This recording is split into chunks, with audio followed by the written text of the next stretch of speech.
These walls were kind of thin. Sometimes it's best to make your walls thicker and then trim it thinner at leather hard. And now I'm traveling back down.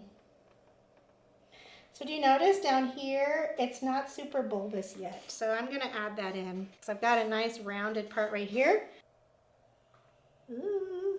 Okay, so I'm gonna push out right here and we're traveling down.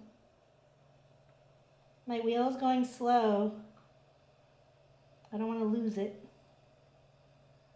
And I've got nice and thick clay down here that I'm gonna trim away later. But this wooden rib is nice and stiff, and that's why I like to use it. So now right here, I'm gonna push in to get rid of that line. And traveling in. Now I am pushing in with my rib, and I'm not pushing out with my hand. So do you see how now we have a nice kind of circular shape here? Like if I were drawing a circle, that would be sort of like this right here is the start of that circle. If it gets too far out, you can always take a flexible rib and push that back in.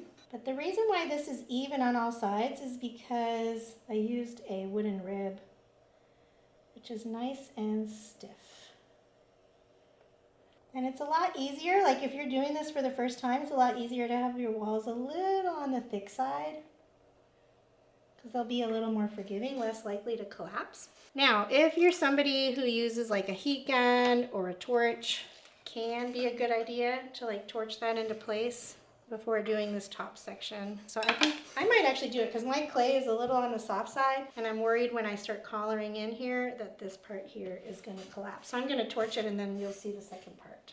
All right, so I stiffened up the side. If you have never used a heat gun before, they're basically from the hardware store and they're much hotter than they sound. They sound like a hair dryer, but you can just sort of spin your wheel and heat it up and that'll make it hopefully stiffer where you're not going to collapse it. All right, so now I'm gonna add some water so that I can collar this in. So I'm gonna collar in a weird way because I don't wanna add any downward pressure. So I'm kind of doing like a push. It's like a pull, but I'm pushing it in just to make this opening smaller. It makes it look more like a moon jar. Usually on a moon jar, the foot is slightly smaller than the opening, but I think that still is pretty wide. So I'm gonna go ahead and push this in more. It's like you're kind of like pulling, but you're really just pushing that clay in. You have to be really careful that your inside hand isn't pushing out. Just a place to push into. Okay, I think I like that.